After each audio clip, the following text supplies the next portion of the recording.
Muito boa noite, meus queridos amigos.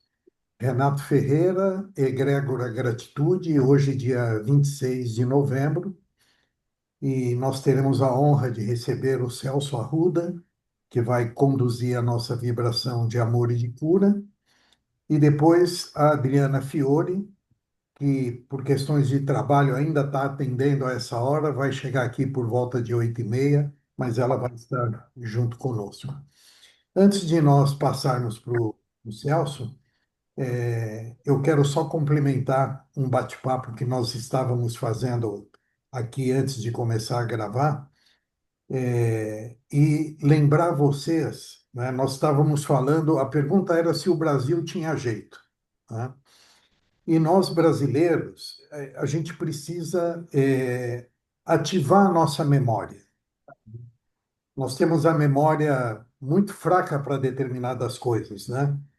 E como eu sou um homem que no meu trabalho eu lido com muita gente, eu escuto muito das pessoas, sejam funcionários, sejam empresários, de que, né, a fase atual está negra, está muito difícil, que o Brasil não tem jeito.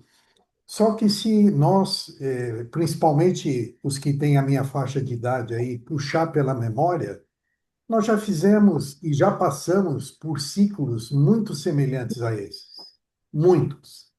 E isso se nós falarmos só dos últimos 50 anos. Se nós formos pensar no Brasil desde colônia, depois a vinda da família imperial aqui para o Brasil, e tudo que aconteceu no período de escravidão, essa coisa toda, isso não é novidade o que está acontecendo, é cíclico. E também não é um privilégio do Brasil, não, né? Nós temos situações muito semelhantes em quase toda a América Latina, em vários países da Europa, em vários países da Ásia, né? Então, a gente precisa acreditar um pouco mais na vida, não acreditar nos políticos, que a gente já sabe que muda a sigla, muda o lado, mas está todo mundo jogando ali o mesmo jogo, infelizmente, tá? Só que para nós sonharmos em um dia termos políticos melhores, nós precisamos construir uma sociedade melhor, né? E isso nós podemos fazer parte. Então, a gente não está lá na política, a gente não está envolvido em nenhum partido, então, mas nós somos a sociedade, né? Estamos envolvidos nela. Temos filhos para educar, temos grupo como esses para a gente trocar ideia, enfim. E isso eu acho que é uma responsabilidade nossa, sabe? Construir uma sociedade melhor, né? E, coincidentemente, esse doutor Celso, que o Celso Arruda comentou agora há pouco, aí, o fundador da Provida, ele tinha um mantra de que para construir um mundo melhor nós precisamos de homens melhores, que não é o meio que faz o homem, é o homem que faz o meio, tá? Então fica aqui o nosso recado da noite, né, para que a gente possa, esses dias também num grupo de leitura, a Cláudia estava presente, nós comentamos sobre as tragédias climáticas, por exemplo, né? Não é também um privilégio desse momento, não, né? Já há muitos anos a gente tem problemas com enchentes, em vários lugares do país, né? Temos problemas com desmatamento, né? Em vários pontos da Amazônia, né? E isso eu comentei com elas, né, nesse grupo de leitura, desde que eu era criancinha, eu via histórias de empresas que estavam entrando dentro da Amazônia, e desmatando, né? Enfim.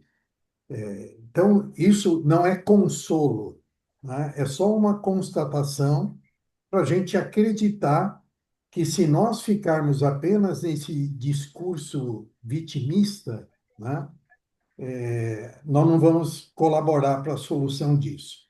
Agora, se nós continuarmos com esse propósito nosso, né, de estar realmente ajudando ao próximo, construindo uma sociedade melhor, Eu às vezes fico pensando, né? A gente fica triste que a nossa sala já chegou a reunir 50 pessoas, a média era 30 pessoas, hoje vem um número bem menor.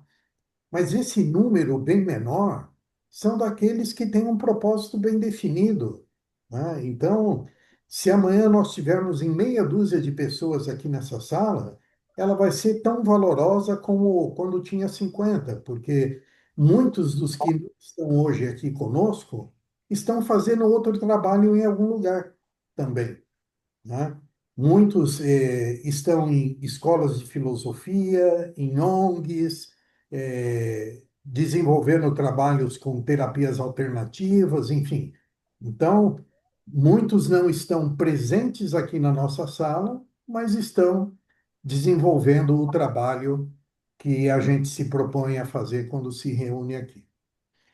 Então, hoje eu já falei demais, deixa eu colocar o meu amigo Celso aqui em evidência. Celso, já estão preparadas aqui as suas músicas. Você faz a introdução, a hora que for para pôr a música, você me avisa. Ah, pode começar com aquele primeiro vídeo que eu já vou fazer. Ó, só uma coisa antes. Esse, essa meditação, né, é como se fosse uma viagem que a gente vai fazer, tá? É uma meditação guiada, uma vibração, né? Então, eu gostaria que vocês acompanhassem, né? É como se fosse uma meditação mesmo, tá bom? Pode mandar, Renato.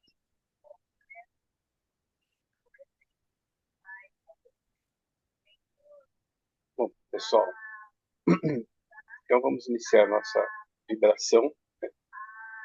É uma meditação guiada de amor, cura e ascensão.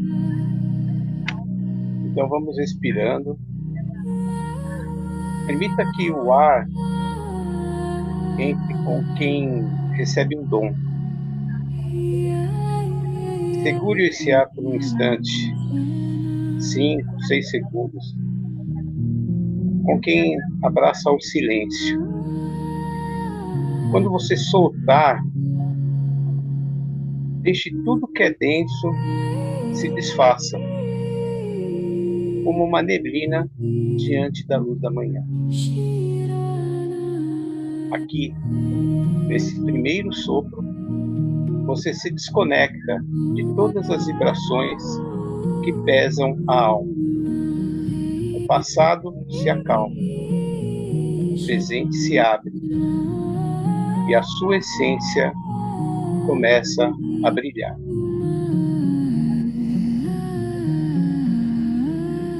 Inspire, segure o ar com delicadeza e, ao exalar, sinta as sombras se desmanchando. Toda a energia pesada retorna à Terra para ser transformada em luz. E assim você se eleva e sobe um degrau. Perceba agora que do seu lado direito, uma presença suave como o vento de primavera. Essa presença é o seu anjo da guarda. Ele estende a mão, uma mão feita de paz, de proteção, de ternura. Ao tocá-lo, você sente um convite silencioso. Suba, e juntos vocês ascendem mais um degrau no grande templo invisível da vida espiritual. Do outro lado, à sua esquerda, uma energia mais antiga, sábia e profunda.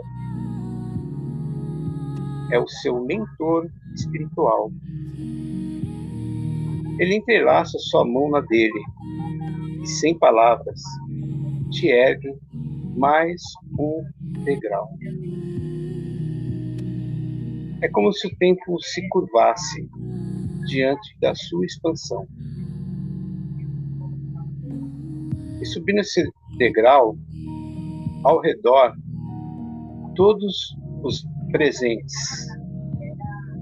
encarnados, desencarnados, anjos, mentores, amigos de luz, todos se dão as mãos.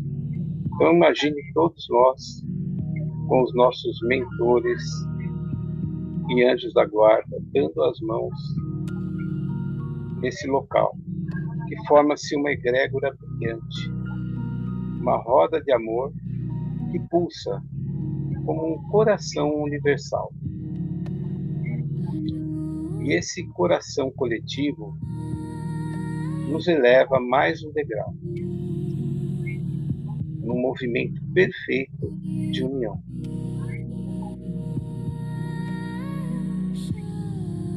Assim, à frente a luz se intensifica, como se o próprio horizonte desabrochasse. Dela surgem os mestres ascensos, seres que caminham a éons da luz e sorriem. E o sorriso deles é um caminho. Eles nos convidam a subir mais um degrau. E ao fazê-lo, estamos entrando num plano onde até o silêncio brilha. Chegamos à grande egrégora de luz, que nesse patamar de pureza, uma imensa egrégora nos envolve. É luz que abraça, é o amor que respira, é a cura que desce como pétalas de aurora. Somos parte dela e ela é parte de nós. Agora, visualize uma grande cachoeira de energia. Nossa frente, a grande cachoeira energética se abre. Não é água, é luz viva. Luz que desce do alto, como se o próprio Criador sussurrasse sobre nós. Essa cachoeira banha cada amigo necessitado, cada coração ferido e cada alma que pede amparo. Ela desce do alto como um rio de bênçãos. Cada camada dessa luz divina carrega um dos 7 raios sagrados. Cada raio purifica, transforma e preenche com uma virtude superior. Sinta essa luz tocando suavemente seu campo energético. Renato, põe a outra, por favor.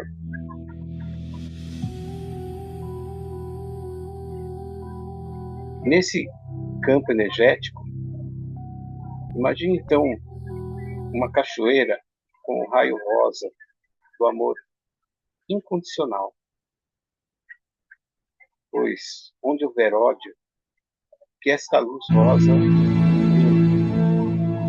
e retire e preencha com mais puro amor.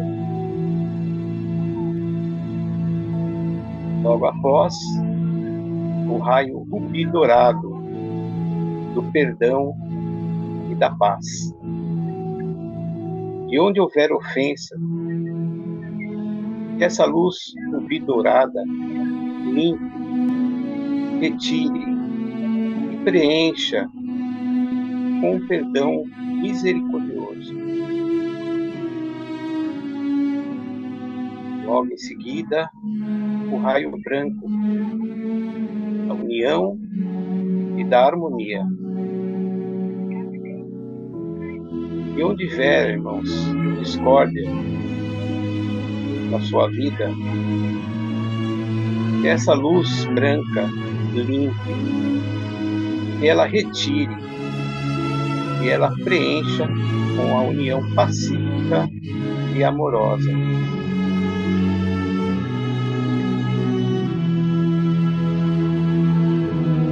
Então temos agora o raio azul da fé e da proteção.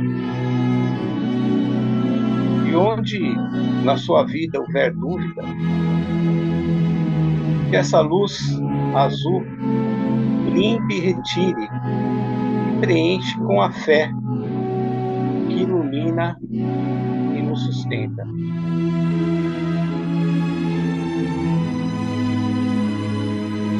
Então teremos o raio dourado, o raio da verdade e da sabedoria. E onde na sua vida, meu irmão, houver engano, que essa luz dourada limpe, retire, preencha com a verdade, que liberta e esclarece. E agora vamos passar para o raio verde, o raio da esperança e da cura. E aos nossos irmãos desanimados, que sofrem com desânimo,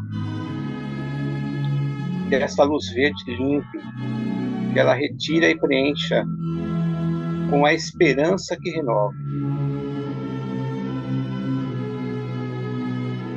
Chegamos então ao raio violeta, o raio da alegria e da transmutação. E onde na sua vida houver tristeza, que essa cachoeira de luz violeta limpe e retire, preencha com alegria e desperta. E por fim, teremos o arco-íris divino, a luz total. Então a cachoeira muda. Ela se torna um arco-íris vivo, 7 raios unidos, girando em uma espiral luminosa. É a luz que completa, é a luz que tudo toca, é a luz que tudo cura. E onde na sua vida houver trevas, que essa luz arco-íris limpe, retira e preencha com a luz divina, a luz que nada pode apagar. Sinta essa luz envolvendo você, também envolvendo todos aqueles por quem vamos vibrar agora.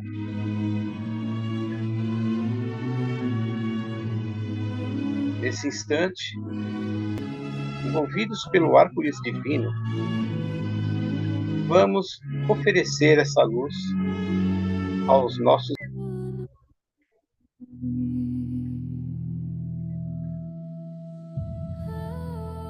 E agora, com todos os nomes entregues à luz,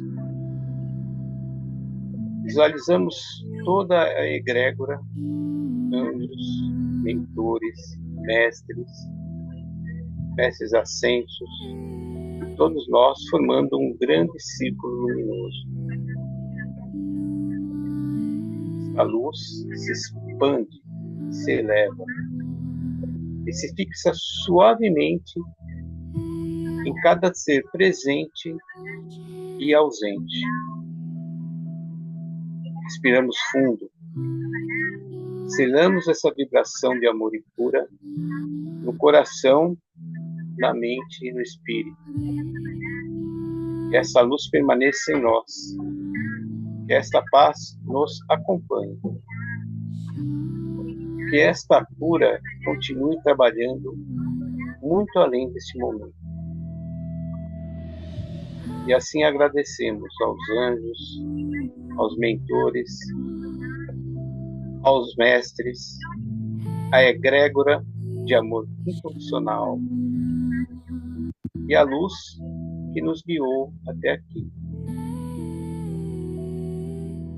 Vamos respirando profundamente e sinta-se agora renovado, sinta-se agora em paz. Quando estiver pronto, retorne suavemente ao seu estado físico, levando consigo a luz que recebeu. Gratidão.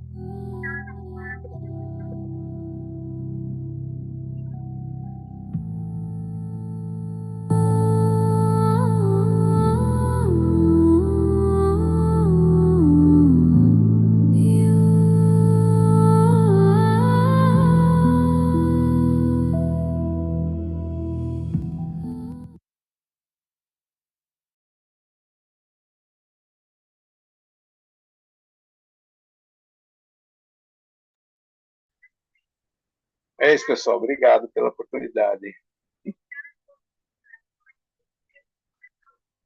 Nós é que temos que te agradecer. E eu vou pedir a gentileza do José Carlos fazer o agradecimento em nome do nosso grupo. Zé, por favor, dirija algumas palavras aí ao nosso amigo Celso. Obrigado. Boa noite, amigo Celso. É um prazer incomensurável, né, a sua presença e essa condução, essa energia incrível, né, que a gente vai.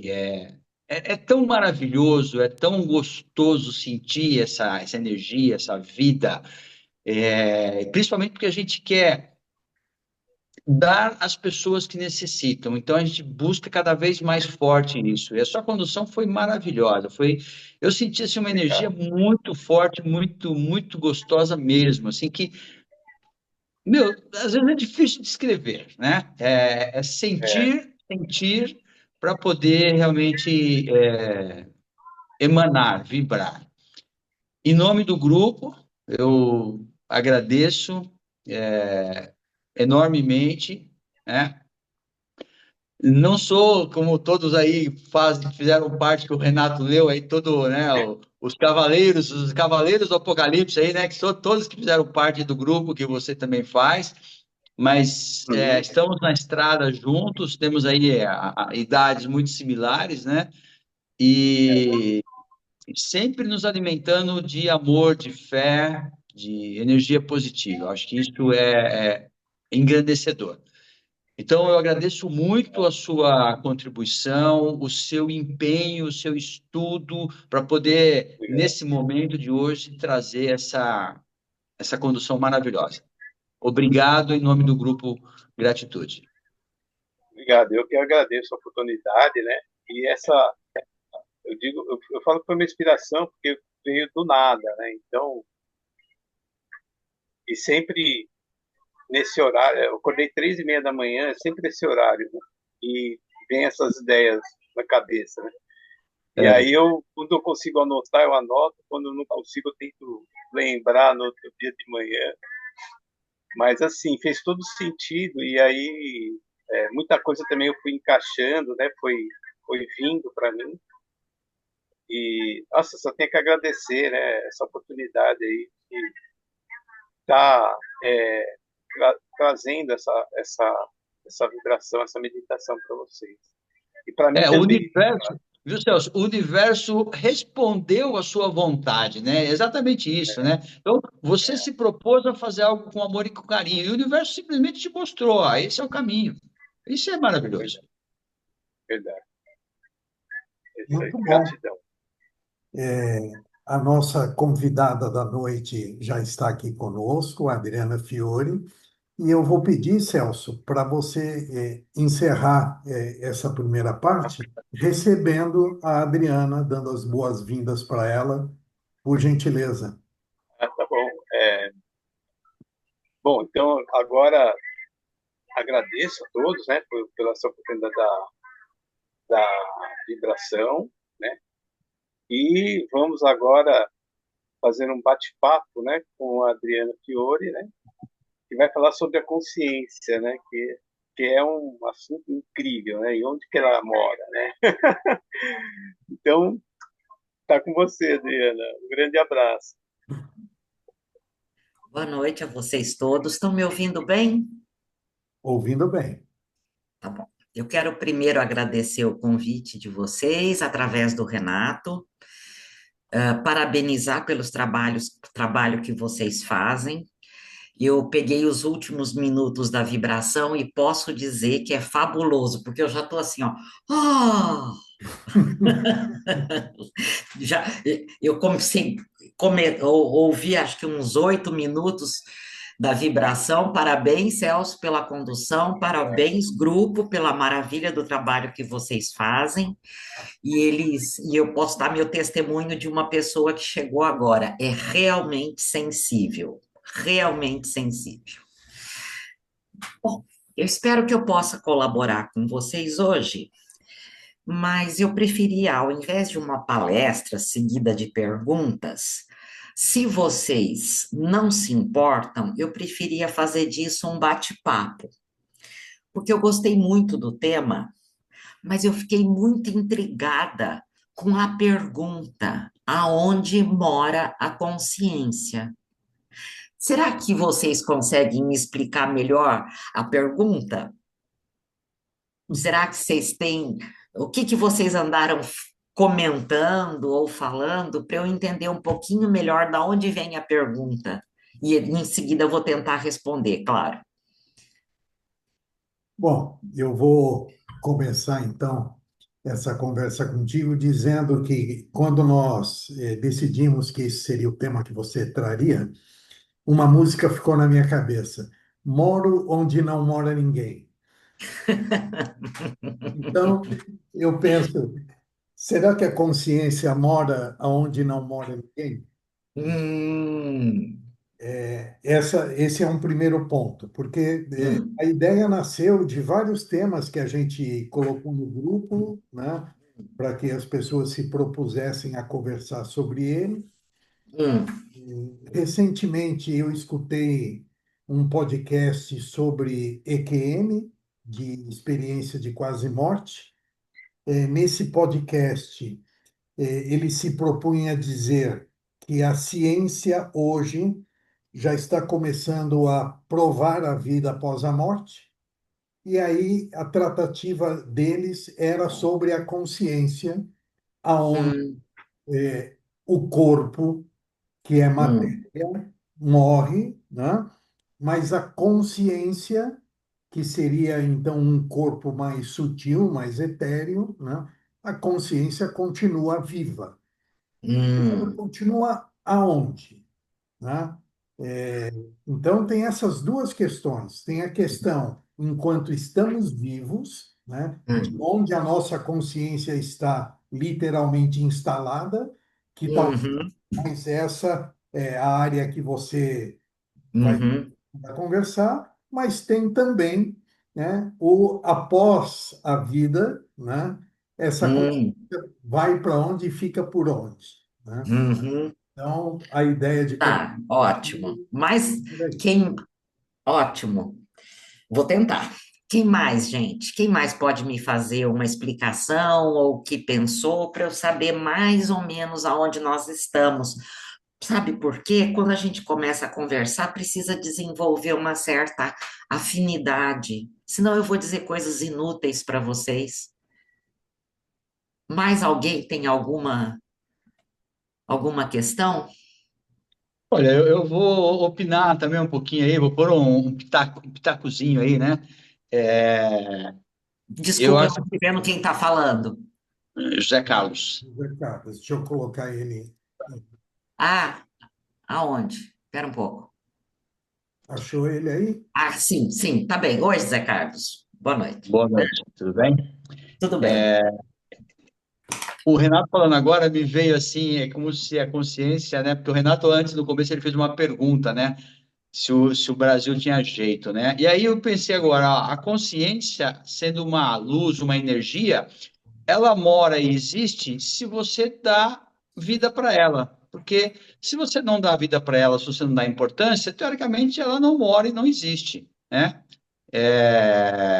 Vou pensar assim para os caras que estão na condução do país, que teoricamente parece que não têm consciência. Hum, Então, eles não dão a luz ou a atenção devida a ela, tá hum, certo? Então, eu tá. acho que a consciência, ela mora e existe se ela tiver foco, se ela tiver valor, se ela tiver atenção. Seria um ponto interessante esse, né? Seria. É Mais isso. alguém? Obrigada, Zé Carlos, Eu mais uma gostaria de vez. falar, mas Então, põe na tela para mim, Renato, quem está querendo falar para eu poder é, ver. E depois o Denis também levantou a mãozinha, então deixa eu colocar. Vamos lá. Hum, Oi, tá. Deixa eu levar minha mão. quem vai falar? Irineu. Ah, Irineu. Ah, diga, Irineu. Boa noite. Eu entendi que você falou do Denis primeiro, mas tá bom. Boa noite, tudo bem, Tudo bem? Adriana? Sim, tudo bem. Então, é bem interessante, né? Instigante o tema. Mas eu diria que no espírito, vai, a consciência mora no espírito. Ah, tá. Ah, tá. Tá bom. Na Bem, sequência, Denis e Cláudia. quem mais? Denis e Cláudia. Tá. Boa noite, Denis. Boa noite, Cláudia. Boa noite a todos. Novamente, é assim, tem várias interpretações ou vários entendimentos, é a palavra talvez mais correta, de quando a gente fala de consciência. Uhum. Vejam, quando a gente fala da questão da consciência em si, acho que uma das primeiras coisas que a gente aprende é que a consciência a gente faz a relação sinônimo com a nossa mente. Simplesmente o Hum, nosso cérebro. No sentido de que, por exemplo, se formos pegar um idoso hoje, onde ele não tem o cérebro com o seu funcionamento normal, vamos dizer hum, assim, ou saudável, ou até hum, onde ele não consegue se expressar, diga-se que ele não tem consciência. Logo, ele está ali num, numa sobrevida dos uhum, seus órgãos, mas o cérebro acaba não funcionando. Então uhum, diz que ele não tem a consciência.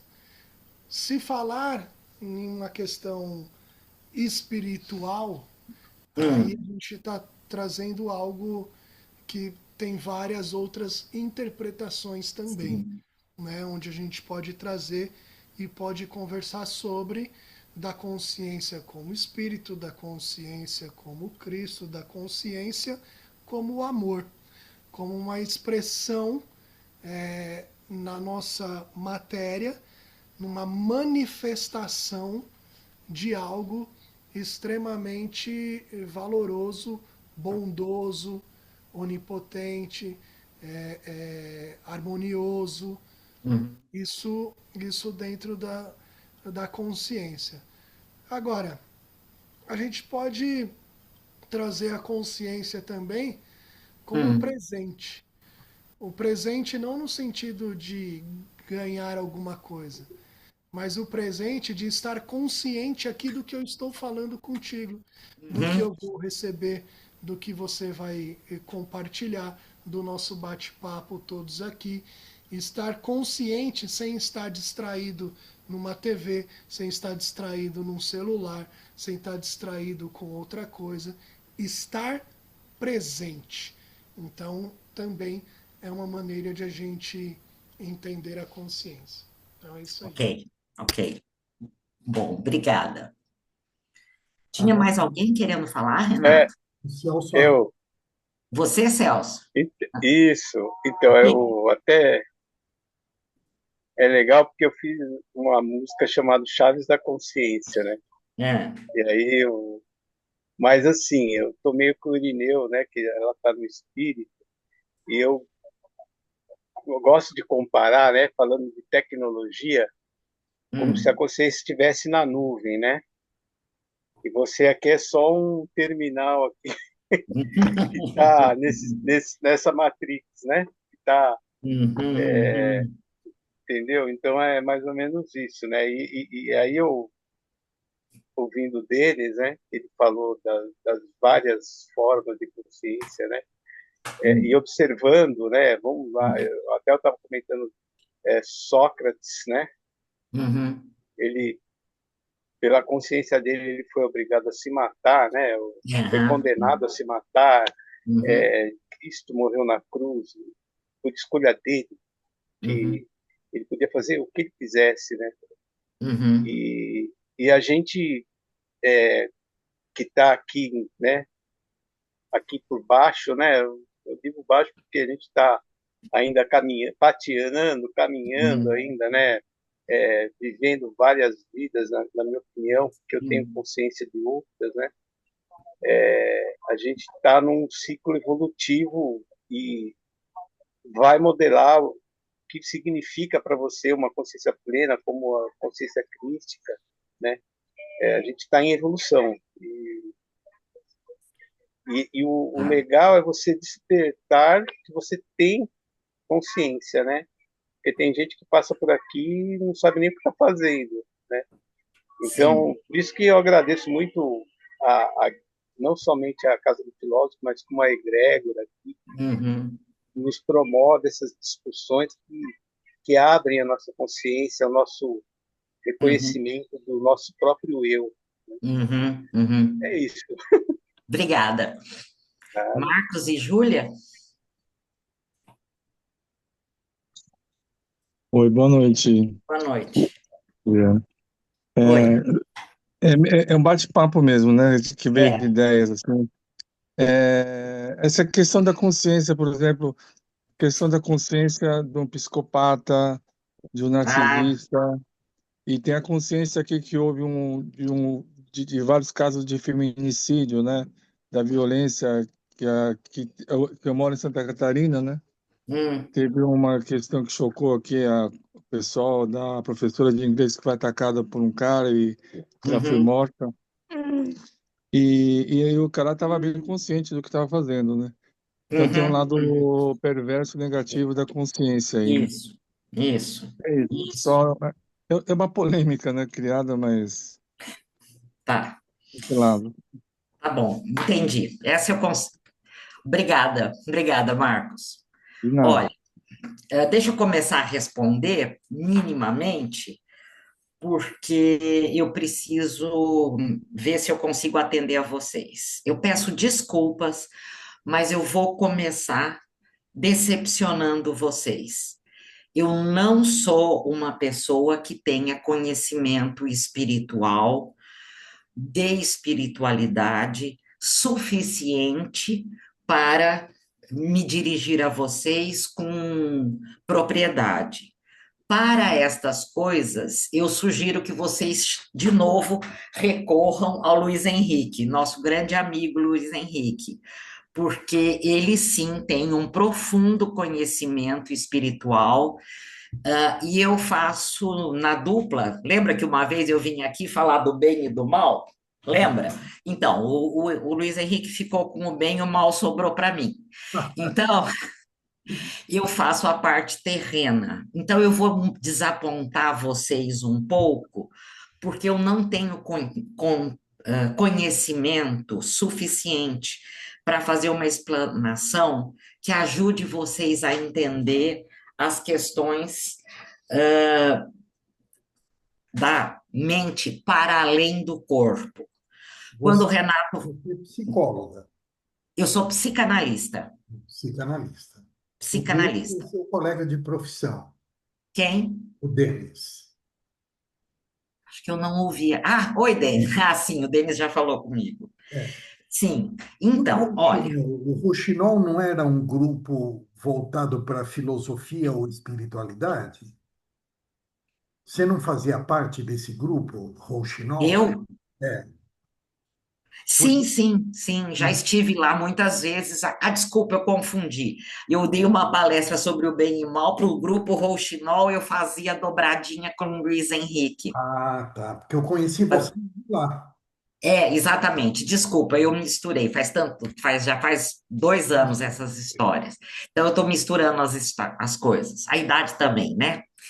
Então, voltando, eu vou decepcionar vocês um pouco, porque do ponto de vista espiritual, eu não sei se eu consigo ajudar, e eu recomendo, então, Renato, que vocês voltem a convidar o Luiz Henrique. Por quê? Quando você disse assim, enquanto o corpo está vivo, a gente tem consciência, mas para onde o corpo, a consciência vai quando o corpo morre? Eu consigo responder a primeira parte, aonde está a consciência enquanto a gente está vivo. Para onde vai depois que a gente morre, eu vou deixar para o Luiz Henrique ou para qualquer outra pessoa mais espiritualizada, mais lúcida, talvez, do que eu, tá bom? Então, por exemplo, quando o José Carlos falou de luz e energia, ele também está falando um pouco de uma consciência espiritualizada, um pouco diferente da consciência concreta que nós vivemos, entende? Então, eu vou começar a explicar para vocês a nossa consciência quando a gente está acordado e vivo. Eu sei um pouco sobre os sonhos, mas eu não posso dizer nada da vida depois da morte. Desculpem se eu for uma decepção, mas eu não posso me arriscar. De maneira nenhuma. Hã? Nós somos um grupo ecumênico e Uhum, para aprender. Então, ótimo. certamente. Tá bom, então eu vou dar minha pequena contribuição, tá bom? Olha, a nossa, a consciência, essa com a qual nós vivemos a vida diária, essa concreta, eu não estou falando da espiritualidade. Esta consciência, primeiro, ela precisa de um cérebro, porque se não tiver cérebro, não tem consciência. Precisa de cérebro e precisa de um corpo relativamente sadio. Como alguém falou, se uma pessoa idosa tem uma. O Denis falou, né? Se um idoso tem uma lesão no cérebro, isso compromete a capacidade da pessoa, mas não necessariamente a consciência dela. Então, entendam o seguinte: a consciência é o que fica atrás das nossas percepções. Assim, quando eu olho para lá, eu vejo, meus olhos veem a parede, mas a minha consciência diz, é uma parede branca. Quando eu olho para cima, eu vejo o céu azul. E a minha consciência interpreta o que eu estou vendo. Ela diz assim: ah, o céu está azul hoje. Ou ela diz assim: ah, está nublado. Se eu levo uma picada na pele, que a minha consciência diz: ai, um bicho me mordeu. Então, a primeira definição de consciência é que ela está atrás do nosso ouvido, do nosso olho, do nosso tato, do nosso olfato. Ela está atrás, ela interpreta aquilo que nós recebemos pelos órgãos do sentido. Compreendem? Então, a consciência está atrás. Ela interpreta as sensações auditivas, visuais, gustativas. Que cheiro estranho está fazendo aqui. Ou, ai, que cheiro gostoso. Me lembra, sei lá, rosa. Entendem? Então, a consciência, a primeira definição é que ela está atrás das nossas sensações, dos nossos órgãos dos sentidos. Desta maneira, a nossa consciência é como se fosse também uma maneira de perceber o mundo. A consciência percebe o mundo, ou melhor, interpreta o mundo. Claro que interpreta o mundo a partir do que a gente recebeu na nossa história, na nossa formação. Eu sempre falo para os meus alunos assim, tem uma experiência ótima. Alguém me disse uma vez que os esquimós têm 17 palavras para branco, porque eles percebem em 17 gradações de branco. A gente não percebe.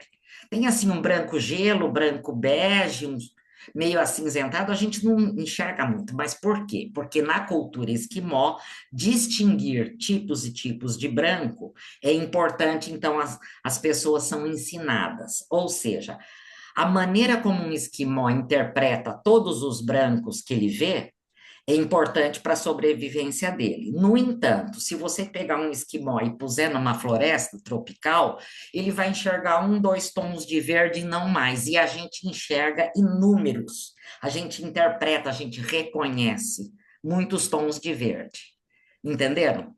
Então, a primeira coisa para dizer é isso, que ela está atrás das nossas sensações e percepções. Agora, a nossa consciência, ela depende das palavras, certo? Ela depende que a gente, ela depende que então nós precisamos começar a distinguir as palavras, que elas são um pouco confusas. Por exemplo, uma coisa é eu dizer que eu tenho. Espera só um minutinho, gente. Eu estou me atrapalhando aqui, porque eu estou abrindo uma outra janela. Espera aí.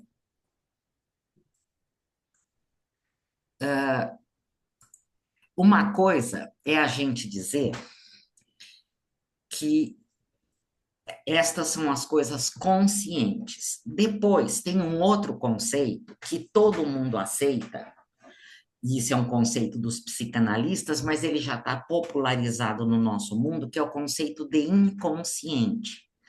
Esse é um bocadinho mais complicado. Se vocês quiserem entender um pouco mais sobre a questão do inconsciente, eu posso explicar. O que acontece é que a definição de inconsciente também depende da linha de psicologia que a gente está, entendeu? Depende muito da linha cada linha psicológica. Por exemplo, o Jung entende o inconsciente de uma maneira diferente da maneira como Freud entendia. Então, fica difícil.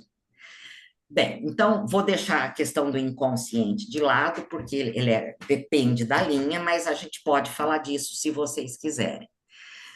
O inconsciente é aquele lugar onde a gente sabe das coisas, mas não sabe que sabe. É um saber que eu tenho, mas que eu não tomo consciência do que eu estou sabendo. Entendeu? Entenderam? A outra coisa que eu preciso que vocês entendam é que para ter consciência, a gente precisa ter linguagem. A gente precisa falar. Porque a consciência é uma coisa e o pensamento é outra. A nossa consciência ela interpreta o mundo com linguagem. Então, nossa, que céu azul. Eu estou interpretando uma percepção visual com linguagem. A gente pensa em palavras, não pensa? Então, a gente só pode ter consciência se a gente tiver linguagem, que é uma propriedade só dos seres humanos. Os animais não têm. Os animais são programados para reconhecer imagens que disparam o instinto. Por exemplo, eles reconhecem a cor do predador e sai correndo, mas eles não pensam. E o nosso pensamento depende de linguagem, depende que a gente fale. E aí, a palavra... Então, vejam só, eu estou falando para vocês o que é consciência, pensamento e linguagem. Essas três coisas andam juntas. Vocês estão me acompanhando? Sim, eu inclusive, no início, quando você falou que a consciência exige a palavra, a linguagem, eu estava entendendo de que o animal, então, não tem consciência, mas ele tinha pensamento. Mas o pensamento também depende da linguagem, é isso? Exatamente. O pensamento também depende da linguagem. O animal não tem linguagem, então ele não tem pensamento. O animal reage porque ele está programado geneticamente a imagens. Então, por exemplo, nos ritos de acasalamento, se o pombo abre as asas, a pomba recebe o pombo porque ele está programado para aquela imagem. Se a corça vê na savana passar uma coisa cheia de manchas, ela reconhece pela programação genética, pela programação do instinto, ele reconhece aquelas manchas e fala, não fala, mas reage porque é uma onça, é um predador. Então, o animal reage às imagens, mas ele não tem pensamento, curso de pensamento como a gente. Entende? Ok. Então, nós precisamos da linguagem. Isso é típico do ser humano. Nós precisamos da linguagem que entra na gente. Eu estou imaginando o filhinho do esquimó falar assim, o esquimó falar para o filhinho dele, tá vendo aquele branco tal? Aquilo é sinal de que o gelo tá mole. Tá vendo aquele branco tal? Aquilo é sinal de que o gelo tá duro. A gente aprende. Tanto é que, se a gente não receber essa instrução, e eu, se for, acho que nenhum de nós, se nós formos para o Ártico, acho que nós vamos ver um ou dois brancos no mais, porque nós não aprendemos. Entenderam? Então, depende, a percepção e a consciência das coisas depende que nos ensinem, depende da nossa linguagem, depende do nosso pensamento. E o homem da caverna, o homem no seu início, o Homo sapiens, ele não Não tinha, sabemos. Não sabemos. não A existe ciência ciência faz científica. hipóteses do surgimento da linguagem, da origem da linguagem e da consciência, mas prova cabal, e eu não sou antropóloga e nem arqueóloga, então eu não saberia te dizer, Renato. Não Tá, sei. tá bom. É uma outra área da ciência, É que tá? Então, agora, nos leva a acreditar que eles não tinham consciência, né? Porque se não havia linguagem, pois é, mas podia ter uma linguagem cultural primitiva, é suficiente. tá. Podia ter uma linguagem cultural, uma linguagem de pequenos sons, poucos, podia, é suficiente. Agora, realmente, como se diz, é um elo perdido. Quando que nós deixamos, nós mudamos de categoria na evolução das espécies? Não sei. Não sei. Realmente eu não sei te ajudar, porque é uma incógnita para a ciência ainda. Agora, então vamos lá. Consciência depende de linguagem, pensamento é o curso, pensamento é o texto que vai passando. Mente é uma palavra um pouco genérica demais, então fica um pouco difícil dizer o que é a mente. Eu acho que a mente, na linguagem popular, é mais ou menos, é mais ou menos um termo genérico, então ele não tem muita precisão científica. Então, eu vou deixar de lado a palavra mente, vou ficar com consciência, pensamento, que a gente pensa em palavras e em imagens, não é verdade? A gente pensa em palavras, mas também pensa em imagens. E também temos uma outra coisa que é inteligência, cognição, que a gente aprende também. Então, aí,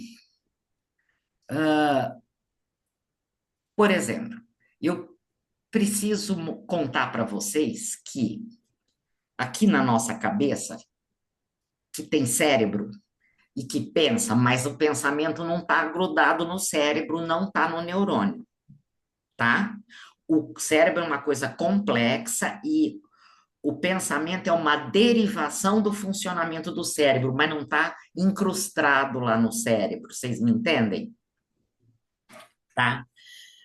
Alguém fez uma pergunta se dá para catequizar um esquimó? Dá, é só ensinar que ele aprende, com 50 tons de verde, tá bom?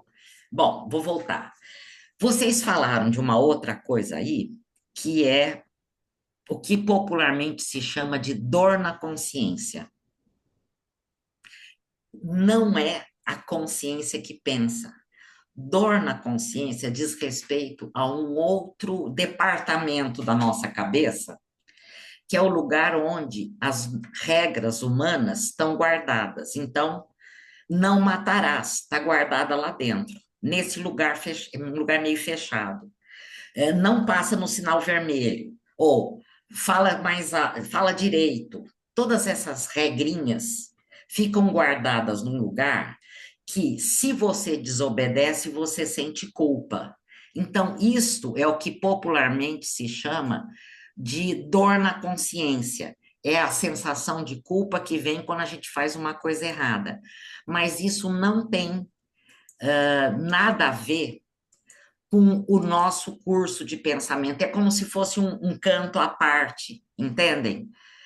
Fica um lugar onde estão guardadas as regras. Se você fizer uma coisa errada, se você roubar, você vai se sentir culpado. Mas isso é uma coisa que fica aqui no canto, a dor na consciência. Então, não é essa consciência que eu estava falando antes. A consciência que a gente tem quando a gente vê ou escuta ou sente alguma coisa e fala, ah, é tal coisa.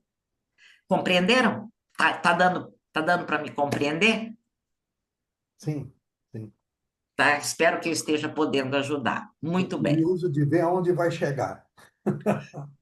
Não, nenhum lugar muito maravilhoso, não, Renato.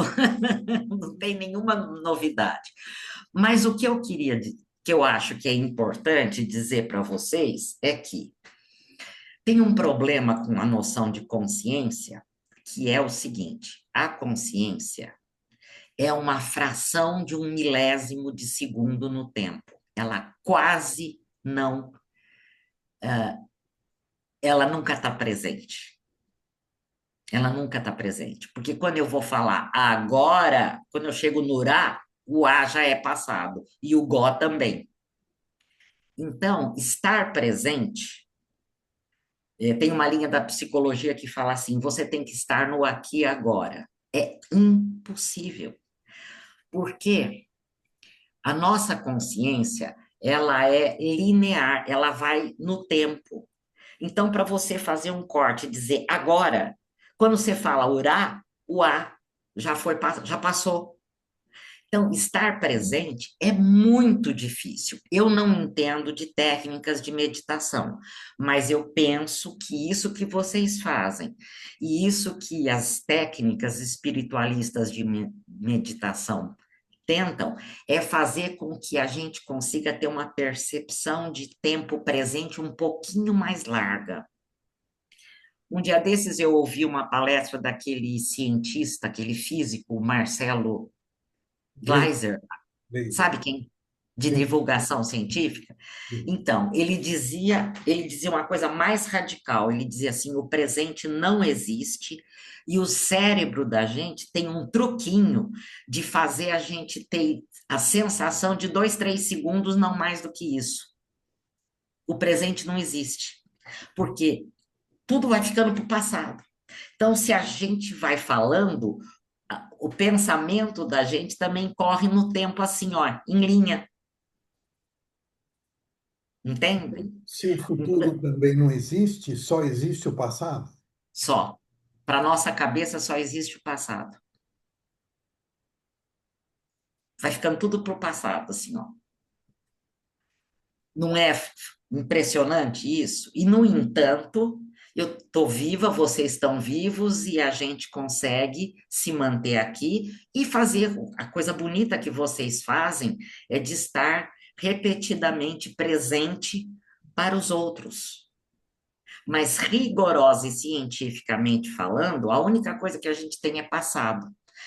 Pode ser o passado de 5 segundos, de um milésimo de segundo atrás, mas é passado, entendem?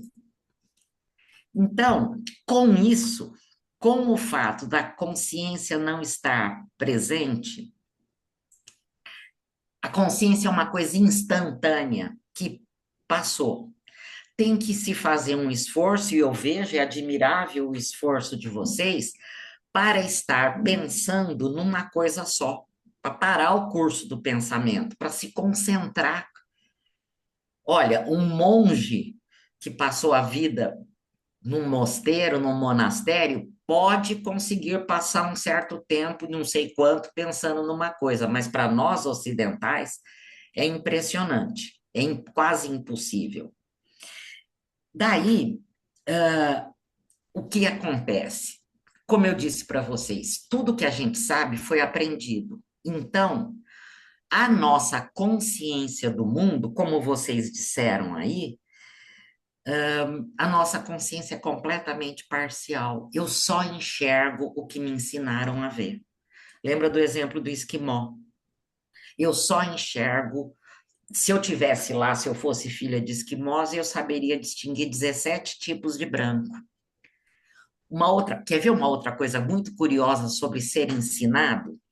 Nos textos gregos antigos, não existia, na antiguidade clássica grega, não existia a palavra azul. Eles diziam que o mar Mediterrâneo era roxo, meio cor de vinho, uma palavra que é isso. Eles não viam o mar azul. A descrição dos literatos é de que o mar era roxo ou vinho, sei lá. Eu não sei a palavra em grego, evidentemente. Tá? Então, o que que acontece? Nós só temos consciência do que nós aprendemos.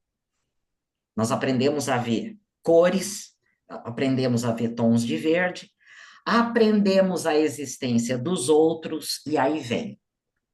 Se uma criança não é ensinada a ver o outro, olha, esse é seu amiguinho, não empurra que dói, ele está triste, ele não gostou. Se você não ensina a existência do outro para a criança, ela vai passar em cima das pessoas como um trator. Entendem? Então, tudo se resume ao esforço de conhecer o mundo. Tudo se resume ao esforço da gente ampliar vamos dizer, os nossos conhecimentos sobre o mundo, a nossa educação. E aí nós temos aí a arte que nos ensina maravilhosamente muitos outros viés sobre o mundo do que aqueles que a gente recebeu na escola. Né? Ler um livro, assistir um filme, ver um quadro, escutar uma música, vai ensinando para a gente outros vieses, outras perspectivas, porque se não tiver multiplicidade e variedade, a gente vai pensar sempre a mesma coisa, a gente não sai do lugar.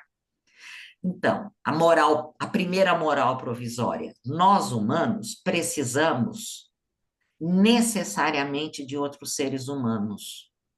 Necessariamente.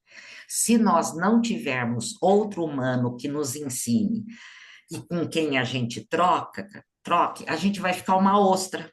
A gente não sai do lugar. Então, nós todos precisamos dos outros o tempo todo. Tá certo? Então, eu penso que a consciência de si é uma percepção, como eu falei para vocês. Ai, um bicho me mordeu. Tá? Ou tem uma sensação na pele. Ai, eu tô com frio. Esta consciência de si a gente tem. E a gente também tem, além das sensações, a gente tem a possibilidade de observar a nossa consciência, que é uma coisa que quem medita sabe fazer. Ó, assistir o próprio pensamento, que é assim, nossa, olha o que eu estou pensando. Meu Deus, agora minha cabeça voou para outra coisa. A gente consegue assistir o curso do nosso pensamento, ok? Concordam? Então, se nós conseguimos perceber o nosso pensamento, assistir o nosso pensamento, nós podemos ter alguma consciência de nós mesmos. Nós conseguimos ter alguma autocrítica, vamos dizer assim. Né? Como assim, como a gente consegue perceber, por exemplo, as nossas emoções, porque a consciência, será que eu estou conseguindo passar meu recado? A consciência é um órgão de percepção. A consciência percebe os nossos sentimentos, percebe o nosso pensamento, percebe a nossa visão, a nossa audição, o nosso paladar, tato e assim por diante. Então, a consciência percebe as coisas, interpreta o que está acontecendo. Qual a ligação, Adriana, da consciência com a memória? A memória é o passado. Então, a memória é um depósito, certo? É. A memória é um depósito. Não é um depósito empilhado assim, o funcionamento da memória é um pouco mais complexo do que um baú que você vai empilhando as coisas, mas a consciência é capaz de recuperar uma coisa que está lá no arquivo, porque é um arquivo. A memória é um arquivo, então a consciência vai e pega. Se eu perguntar para você, nós estamos falando de consciência, de outra coisa, se eu perguntar para você o seu endereço, você vai me dizer na hora. Tá. Mas quem Então, buscou na memória foi a minha consciência? Não. foi. Foi. Então, nós dizemos assim, ó, tem o conceito lá de inconsciente, ou tem gente que fala subconsciente, que ele é mais complicado, eu vou deixar para fora. Uhum. A nossa cabeça funciona assim: a gente tem a consciência num instante, e do lado da consciência tem uma coisa que nós psicanalistas chamamos de pré-consciente. Pré-consciente são as coisas que estão guardadas ali do lado da consciência, que eu vou buscar a hora que eu quiser. Se eu te perguntar o nome da sua mãe, você me diz.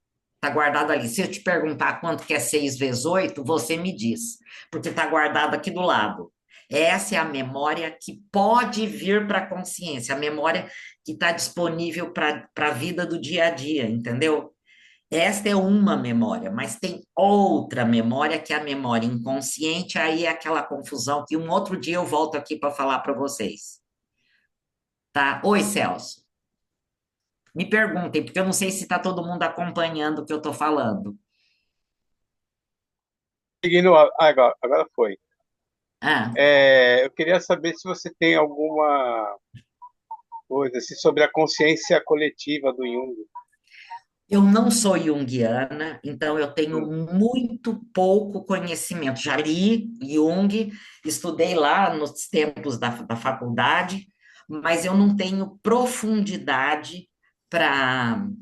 Eu não tenho profundidade e porque eu não sou dessa linha. Eu sou psicanalista, mas o Jung não era psicanalista. A linha dele tem outro nome, chama psicologia dinâmica. Uma das É, maiores autoridades em Jung no Brasil é o meu amigo Joel Gílio, que mora em Campinas. Eu não estou mais em Campinas, o Joel Gílio mora em Campinas. Então, se vocês querem entender o pensamento junguiano, é com o Joel Gílio. Pronto, hum, vocês podem procurá-lo. Eu não tenho, eu sei uma coisa, o Jung e o Freud se desentenderam lá em 1913. isso. E aí o Jung pegou um outro caminho e fez uma psicologia própria, que eu não tenho profundo conhecimento para dizer. Entendeu? Desculpa, Celso. Celso, eu tenho maior dificuldade de tentar explicar o que eu não sei. Eu só consigo explicar o que eu sei. Tá ótimo. É que Oi, assim, Mara. eu acho que a consciência ela vai além desse plano material, né? Então, pois E é. algumas provas a gente já tem, né, assim, cientificamente, né, como o caso lá dos macacos que lavavam a mão para comer, e numa outra região distante ali, que não tinha nada a ver, os outros macacos começaram a ter o mesmo comportamento, né? Sei. Então, não querendo, né, mas a minha opinião, ela vai além Muito, dessa parte física, muito né? provavelmente, Celso, mas eu não tenho autoridade É, para não, só confirmar. para, Sim, sim, tudo bem, mas só para colocar a minha opinião, claro, né? claro, claro. E assim tem casos assim, por exemplo, de a pessoa perder alguns sensores, vamos dizer assim, né? Mas a consciência dela, ela continua vendo, ela continua sentindo. Ah, Não sim, sei como posso te sim. explicar isso, né? Eu sei, uma pessoa Mas, com Alzheimer, ela continua escutando e é, sentindo. esses casos que a pessoa se vê morta, ou quando ela está dormindo e ela se vê fora do corpo, né? Sim, E ela tem existem. essa consciência, eu sei que não é só área, mas ela tem essa consciência espiritual, vamos dizer assim, de outros planos, né? É. Uhum. E assim, foi conveniente, né? O Renato colocou um tema, né, da ciência e, né, que ela está chegando junto da parte espiritual, né, com a espiritualidade, né? E aí eu acredito que a gente vai poder provar e conhecer, né, Espero coisas que muito sim. além que a gente já descobriu, Sim, né, nesse plano. vamos É ver. só Espero que sim. uma observação. Bom, Obrigado. de nada, eu que agradeço. O Marcos quer falar primeiro e depois o Tadeu. O Marcos e eu ou a Júlia querem falar. A É, Júlia, Marcos. filha dele, Diga, Marcos. tua vez. Depois. É, Ah, são dois comentários. Um da meditação que você comentou, ah, que eu sou praticante, né? Eu achei bem interessante porque quando eu faço 40 minutos, né? Tipo, realmente começa o som, o cheiro, as percepções começam a sentir mais forte, assim, sabe? Mais alto o som. E uhum, é isso mesmo que você comentou. E outra questão obrigada. do físico Marcelo Gleiser, que você comentou, que o presente não existe, Ah, que é a fotografia, né? Na hora que você tira a foto ali, já não é mais presente ali, né? Na hora que clicar, exato. já é passado, né? Ótima E, imagem, ótima imagem. É o filme e o fotograma. É isso é, mesmo. isso então, na época do filme era mais velho ainda, né? Porque a gente tinha que revelar, ampliar, ficava mais, Mais no passado. mais no passado ainda. É isso, só um Isso. comentário. Muito bem, muito obrigada. Pois não, Tadeu. Boa noite, Adriana. Boa Boa noite, noite. pessoal. Então, eu acho que você vai me responder, que você não pode me responder, mas vamos lá. Ah, O Renato começou falando de EQM, né, da experiência de quase morte. sei, Então, eu me lembro de uma matéria que eu li na revista super interessante, que eu assinava, né, no tempo que não tinha rede social, internet. Então, sei. era na revista mesmo. Então, eu assinava super interessante e tinha uma reportagem sobre a EQM. Hum, Então, alguns médicos diziam assim, né? Não, essa viagem que as pessoas têm quando elas experimentam, né, essa experiência de quase morte, de que existe um túnel, que elas sobem, que elas veem tudo lá de uhum, cima, né? Isso aí é uma característica do cérebro da pessoa, da mente dela, quando ela está morrendo. Aí, ok. Então, tinha estudos científicos em universidades e eles colocaram, as pessoas relataram que quando elas passavam por isso, elas viam de cima os hum, médicos, as enfermeiras, né? Elas olhavam e viam lá os médicos, tal, quando elas estavam desencarnando. Aí eles colocaram umas placas de alumínio, e assim, sobre os quartos, né, do lado do hospital. E aí a pessoa falou assim, eu tive a experiência, né, de EQM. Aí, o que que você viu? Aí elas relatam mais ou menos a mesma coisa. Eu senti que o meu corpo estava flutuando e lá de cima eu via as enfermeiras, os médicos, tal. E o que mais que você via? Eu vi que tinha umas placas. E o que que estava escrito? Estava escrito isso assim, assim, assado. Então, tipo assim, aquilo não era só uhum, né? Então, tipo assim, o Renato começou falando de EQM e, segundo o budismo, quando a gente morre, a gente não tem identidade. hum, É uma visão contrária à do cristianismo e do kardecismo, né? Porque, uhum, segundo o kardecismo e o cristianismo, a gente se lembra de quem foi e tal. O budismo, embora exista o karma, né, onde a gente reencarna, vamos dizer, você traz o que você plantou nessa vida, mas você não se lembra, você não tem uma identidade. hum, E então a consciência, eu acho que tem tudo a ver, né, com essa percepção de. Então eu queria saber de você hum. se o seu conhecimento vai além de quando você morre, você pode falar sobre isso, ou se vai ser o Henrique que você citou aí no início, né, que cuida mais Hum, de espiritualidade, sim. se essa continuação da identidade da consciência pós-morte, se ela faz parte dessa linha de espiritualidade, que só o Henrique poderia responder, Talvez. ou se você pode dar alguma posição sobre isso. Eu posso arriscar. Quando você fala de uma experiência de quase morte, evidentemente que eu não tenho conhecimento para confirmar isso para vocês. Mas eu estou pensando aqui, enquanto você fala, eu estou pensando nas experiências com as drogas. Porque, olha, eu falei para vocês que o pensamento passa assim, no tempo. A nossa sensação de tempo pode ser dilatada quimicamente pela droga.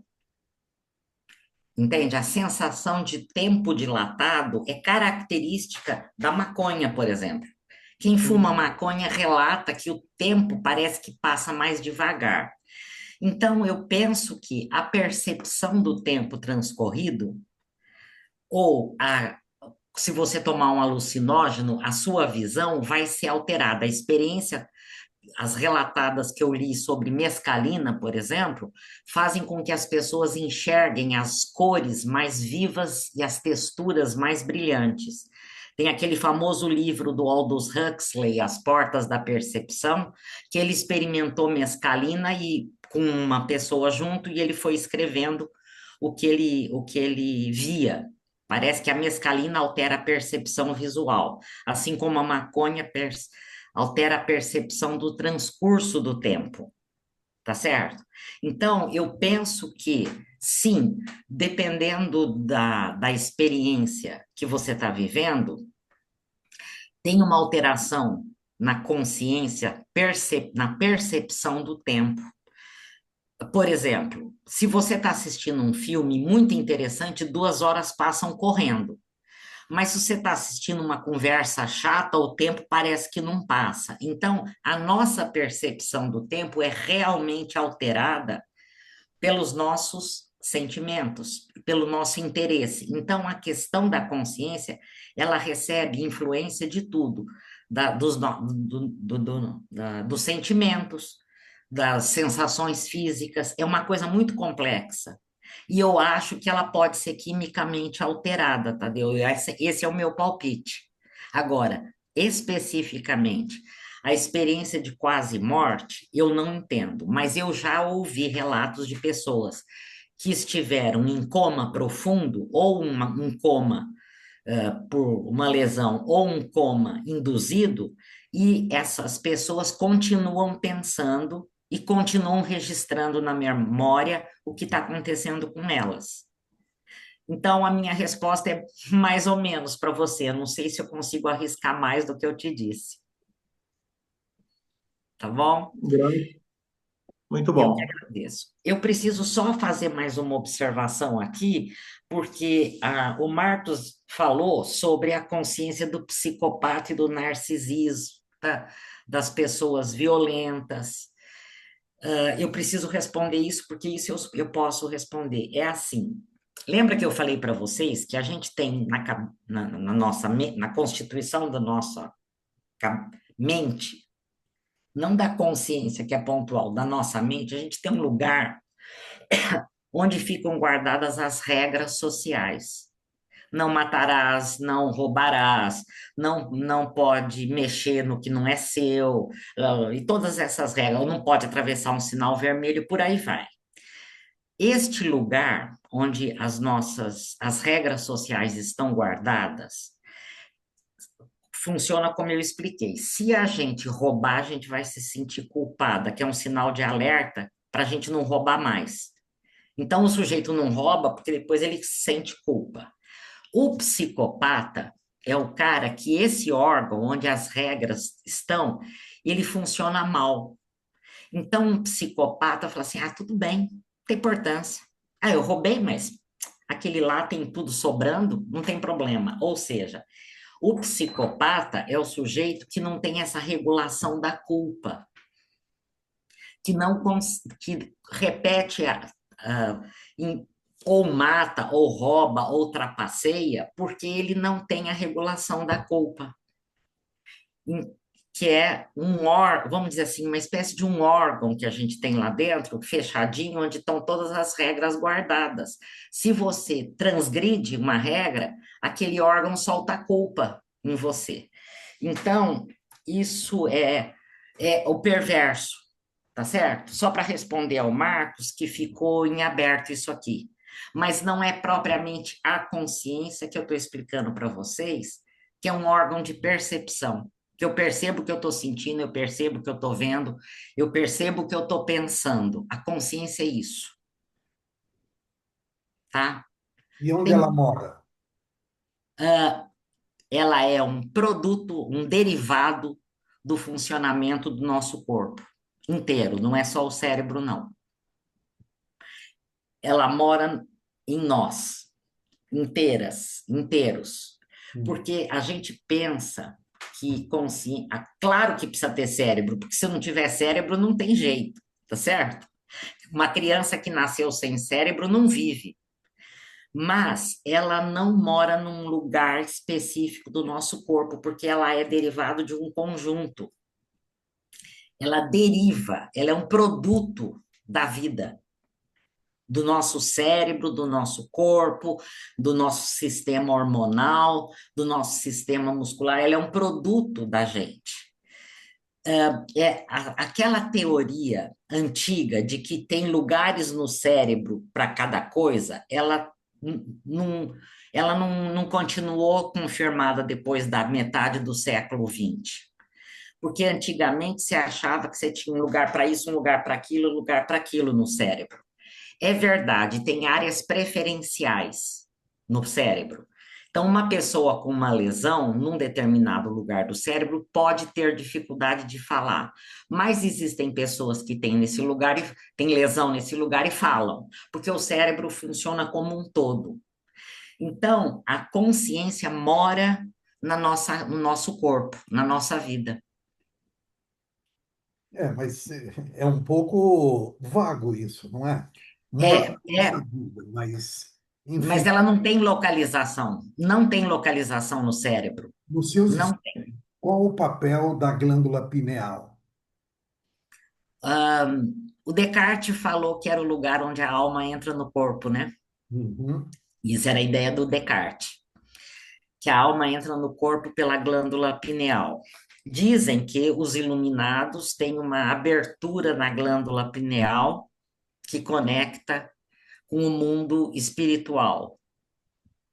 Mas não seria a morada da consciência. Não, Não. não é numa glândula. Você precisa de um cérebro inteiro, de um corpo inteiro, você precisa de sentimentos, você precisa de motricidade, você precisa de hormônio, você precisa de tudo isso para poder ter consciência. Bom, a filosofia estuda que nós temos 7 corpos: astral, A filosofia oriental, não a filosofia ocidental moderna. A filosofia oriental fala de 7 corpos, é verdade. a ocidental moderna não aceita que a gente tenha outros corpos mais sutis ou vibrando numa dimensão diferente? A ciência moderna, não. Não. A ciência moderna, não. As, te- as, os corpos de conhecimento orientais, como vocês falaram, espiritualistas, budistas, yoga, que fala dos chakras, dos 7 corpos, isso é um conhecimento que vem do Oriente, isso não deriva da ciência moderna. Tá. Você quer falar, Celso? Tá bom, Eu Renato? gostaria, assim, duas coisinhas, né? Eu fiz uma pós-graduação de neuroengenharia. Hum, E aí a gente estudou, por exemplo, lá como você movimentar um braço mecânico, logicamente, como você ouvir, né? Então, um implante coclear, né? Então, cada área do cérebro, a parte da visão também, tem um experimento que a pessoa consegue voltar a enxergar com a câmera em preto e branco. Cada área do cérebro, ela vai tratar numa parte, né? Por isso que, assim, desculpa, todos os... Celso. Olha, cada parte do É, cérebro vai preferencialmente tratar hum, de uma coisa, mas o que se descobriu a partir da metade do século XX é que tem aquilo que você deve ter ouvido falar, que é da plasticidade neuronal. Quando tem uma sim, lesão num lugar, o cérebro faz um bypass e você consegue isso. manter É, uma, né? Você consegue manter uma atividade que, teoricamente, se fosse localizado, você não conseguiria ter. Desculpa. isso, mas eu acho que essa parte da plasticidade está mais ligada aos neurônios, né, os axônios, que eles se interligam, né? Sim, Então eles sim, conseguem se reconstruir ali, de alguma isso, forma, se modificar, né? Mas a isso. parte sensorial, ela está ligada na medula espinhal, e todos os Isso. nervos, tudo conectados ali. Se você desliga o nervo, você perde aquele sensor, né? Você não Isso. consegue é, religar uma coisa que, você entendeu? E da Sim, outra parte da consciência, essa é um pouco mais, eu posso dizer espiritual, mas para mim não é, porque eu sempre vim com isso, é que eu tenho memórias, né, de vidas passadas, né? hum, Então, e não é uma coisa que para mim não é uma memória, né? É uma como se fosse ontem, assim, ó, ontem eu comi hum, uma feijoada, sei lá, hum, o feijoada eu comi hoje, hum, quarta-feira, né? Mas é assim, você entendeu? Então, eu uhum, não perdi. Até eu procurei em várias religiões aí o que uhum, significaria isso, né? uhum, E, e muitos até falam assim, não, você sonhou. Eu falo assim, mas não é impossível, porque eu sempre tive isso comigo. Eu sempre tive uhum, a consciência de outra vida. E uhum, aí eu comecei a fazer alguns exercícios e eu consegui religar muita coisa, né? E eu consegui saber até quem eu era. uhum, E da forma que eu falei, uma pessoa, né, muitas pessoas que eu conheci, da minha família, conheci essa pessoa. E ela falou, do jeito que eu falei que eu morri, foi do jeito que essa pessoa morreu. Ela estava uhum, numa ambulância, ela estava indo de uma cidade para outra, ela morreu no meio do caminho, né? uhum. E aí tem um monte de coisa que a Aí, lembrança que veio na lembrança, uma consciência que eu sempre tive, né? uhum, Que é o que eu chamo até de eterno presente, tá? uhum, Então, uhum, o eterno presente é um estado da consciência que a gente aciona, né? E a gente consegue lembrar de coisas incríveis, né? É claro que não é. Eu não vou falar que é uma pessoa iluminada, não é isso. É um estado. Tem coisa que vem na gente assim, que parece um flash. uhum, E você e uhum, aquele flash te diz uma vida, né? uhum, uhum, Então, uhum, eu são coisas assim que estado, é um estado, é um estado. uhum, uhum. Então, assim, não querendo, né, mas essa parte de física, de consciência, eu não chamo, ela tá, para mim está incompleta, tá? Sei. Porque eu Provavelmente, não está mesmo. consigo, com tantas informações que a gente tem, não somente eu, como outras pessoas que eu tanto pesquisei, inclusive lá o Jung, né, Uhum, entender que a consciência ela fique só no seu corpo físico. Não consigo porque eu troquei de corpo praticamente, né? Eu lembro de todo o processo, né? uhum, Eu saí, eu entrei num vórtice, violeta, né? Eu escutava o barulho desse barulho ali. Depois eu fiquei um tempão ali, depois eu fui entrando em posição fetal, uhum, até eu nasci de novo. Eu lembro do dia que eu nasci. uhum. Então, eu não, assim, da minha consciência, eu não acredito que ela seja só o que está ali nesse encapsulamento físico, né? Eu Eu entendo, acredito que ela vai Celso. além disso. Sim, sem dúvida. O que acontece é que a neurologia, na minha concepção, é uma ciência que ainda está muito incipiente, está muito no começo. A gente sabe tão pouco sobre o funcionamento hormonal e neuronal, porque eu acho que o sistema hormonal do nosso corpo interfere demais no funcionamento do nosso pensamento. Eu sei isso por experiência clínica. Alterações hormonais provocam estados mentais diferentes. Mas voltando para a neurologia, eu acho que a nossa ciência neurológica, o nosso conhecimento a respeito do funcionamento do cérebro e, portanto, da consciência, ainda está muito engatinhando. Muito, muito, muito engatinhando. Eu penso que daqui uns 300 anos, se a gente pudesse ficar aqui esperando para ver, ver, É, né? Se a gente aham, pudesse, a gente talvez pudesse ter mais informações, mas eu acho que a neurologia ainda está muito pequena, está é. engatinhando. Então, nós não conseguimos, porque essas experiências que você relata, Celso, para a gente bater o martelo de que elas são o Né, que ninguém são, acredita. não, não precisa, não tem importância que ninguém acredita. Você tendo ela está mais do que bom. Aham. Mas para a ciência referendar, ela precisava ser universalizável. A experiência precisa ser universal para ser compreendida, para ser referendada pela ciência, Ah, sim. né? Eu Então, até brinco eu brinco que eu não tenho 61 anos, né? Que eu completei agora. Eu tenho 61, mas 45, porque eu lembro que quando eu da outra morri, eu tinha vez. 45 anos. 45 anos. Então, olha aqui, o Marcos escreveu, Cento não sei se e foi o Marcos, seis. tá muito bom 100 e tantos anos, né? O Marcos escreveu assim, ó, a morada da consciência na vida. Morremos, a consciência parte deixando o corpo. Então, quando o Celso falou que quando tem uma lesão, a gente não tem acesso a alguma coisa, eu volto isso para você, Renato, que diz, mas onde a consciência mora? Mora no conjunto do nosso organismo. Ela não é uma parte do nosso organismo, ela é o nosso organismo inteiro.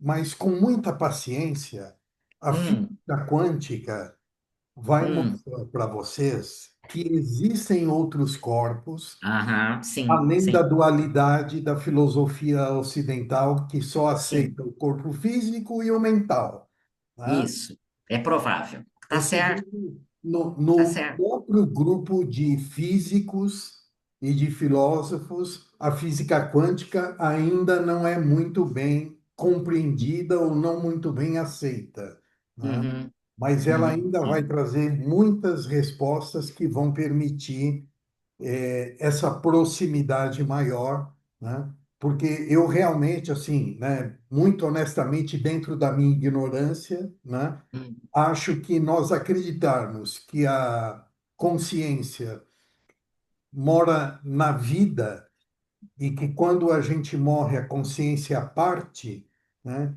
eu acho que isso Ou desaparece, né? É muito difícil é, imaginar que ela desaparece. é muito romântico, mas ao mesmo tempo é trágico, porque É, é toda uma história de vida que então deixa de ter sentido a sim. hora que esse corpo, que a gente ainda tem uma formação, vamos dizer, cristã, de acreditar que somos a espécie mais evoluída do universo, né? Aí essa espécie mais evoluída do universo passa aí 70, 80, 90 anos trabalhando para evoluir, e quando morre, o corpo acaba e a Então, consciência. é é um desperdício, né? É um É um desperdício. desperdício. Então, em nome desse não desperdício, eu espero que não seja assim. Enfim. Então, como a ciência trabalha a passos muito lentos, e a consciência o conhecimento comum da humanidade demora muito para se espalhar, a gente, como eu falei, a gente vai, talvez se a gente ficasse aí mais uns 100, 200 anos, ou quem sabe a gente se encontra na próxima, e aí nós vamos ter essas respostas universalizadas, né? O Irineu? Irineu quer dizer alguma coisa, se dá licença? Diga, Irineu. Nossa, é bem bacana. Isso aí dá algumas egrégoras, hein?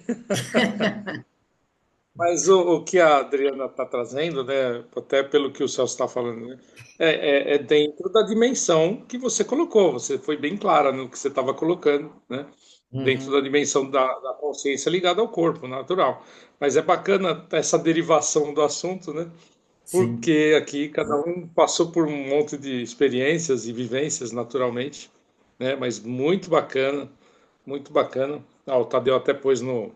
Olha, o Tadeu está dizendo uma coisa interessante, que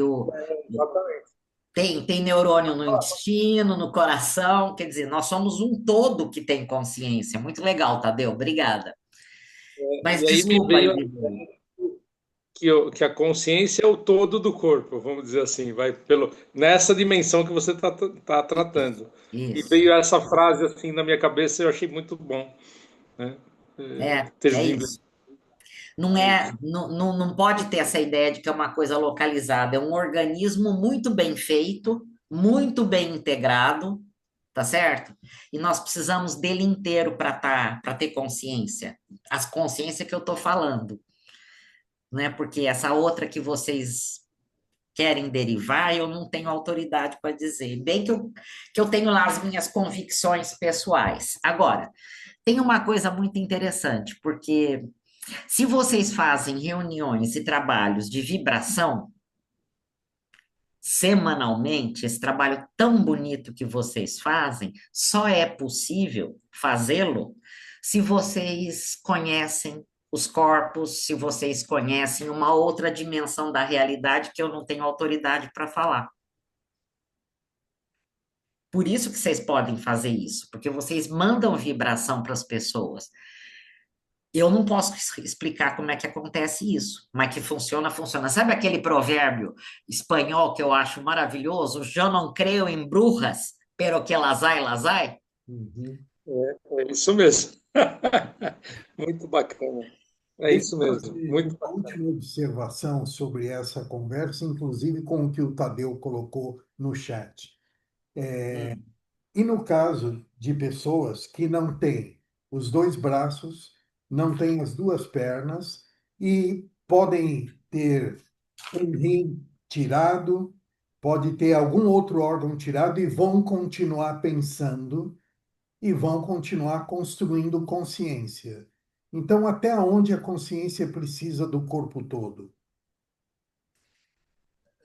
Olha, claro que sem braço e sem perna você continua pensando.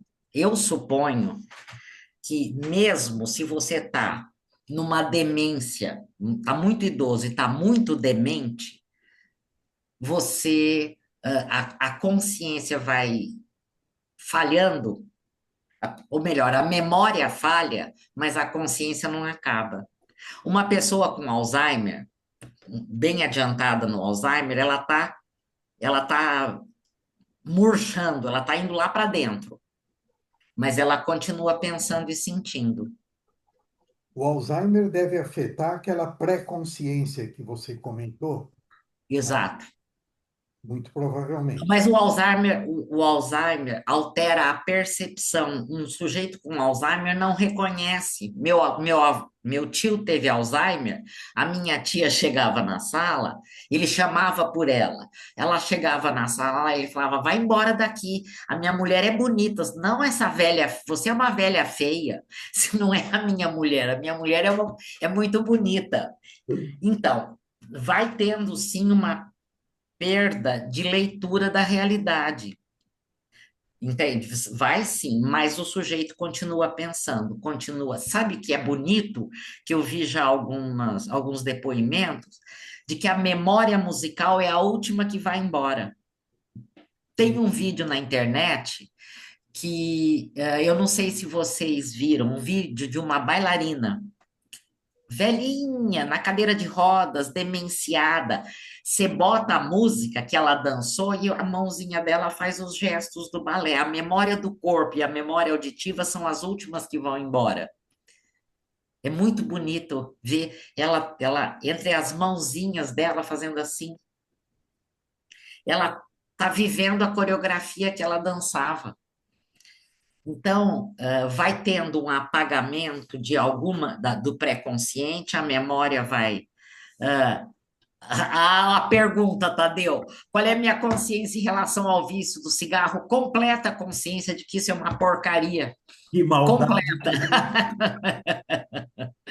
Completa consciência. Já parei de fumar, voltei, o médico já brigou comigo, minha família briga comigo, mas enfim. Voltando, então, sim, quando você vê na demência, a pessoa, na demência, no Alzheimer e tudo, parece que a pessoa vai perdendo a possibilidade de percepção, de leitura do real, mas o sujeito continua vivo lá dentro. a consciência continua funcionando, só que ela não bate mais. A pessoa olha para um parente e não reconhece o parente, então a conexão se perde. Mas eu, pessoalmente, acho que o sujeito está inteirinho lá dentro, até que a morte venha. Muito bom. Tá Olha, bom? Adriana, É, bom, alguém ia falar alguma coisa aí? né, eu falo aqui, tem um livro legal sobre a consciência que é do Stephen Hawking, lá, O Universo numa Casca de Nós, né? Ah, sim, E ele, sim, e ele prova cientificamente, né, a sim, conexão da consciência com o universo. É sim, muito sim, legal esse livro. sim. Stephen Hawking, né? Sim, Isso, Stephen O Hawking, Universo sim, numa Casca de Nós, né? sim, sim, sim. Bem, eu peço que desculpa, talvez eu tenha decepcionado um pouco vocês, mas eu não tenho, meu conhecimento é muito limitado, gente. Mas é o. A riqueza com você foi a firmeza de você trazer o seu conhecimento. Obrigada. Nós temos aqui a percepção de que o certo e o errado são apenas pontos de vista Ah, diferentes, de aprendizados diferentes, né? Então, você uhum, foi firme em trazer o seu conhecimento e tenho certeza que cada um de nós, mesmo pensando alguma forma diferente, uhum. aprendeu e refletiu sobre a forma como você trouxe, né? E aí eu vou pedir para o Irineu fazer a gentileza de fazer um agradecimento a você em nome do grupo. A gente sempre dá essa oportunidade para alguém do grupo fazer esse agradecimento. Eu queria pedir ao Irineu, por favor, dirigir a palavra à nossa convidada. Bom, agradeço muito essa honra e foi muito bacana te ouvir, Adriana. E você, apesar da sua modéstia, por certo, eu tenho um grande conhecimento que ficou demonstrado, né? E a humildade de restringir, que eu tenho certeza que você tem mais para colocar, logicamente. Mas eu percebi um caráter bastante acadêmico e que muito enriquece a todos nós. Então, muito agradecido, porque eu tenho certeza que você fez de coração, né? Demonstrou isso com consciência. Em nome da Egrégora Gratitude, eu agradeço muito a sua presença, a sua participação e tudo aquilo que nos trouxe motivos para ficar refletindo aí e servindo de aprendizado para as nossas vidas. Sou eu que agradeço, Irineu. A você, Renato, Celso, Tadeu, Marcos e Júlia, Denis, todo mundo. José Carlos, eu que agradeço enormemente a oportunidade. É muito gostoso conversar com vocês, é muito bom estar aqui, a honra é minha, e eu permaneço à disposição. Sempre que vocês quiserem, um pouquinho, dá para colaborar. Ó, quem sabe mais tarde eu posso falar para vocês sobre o tema que eu deixei em aberto, que é inconsciente.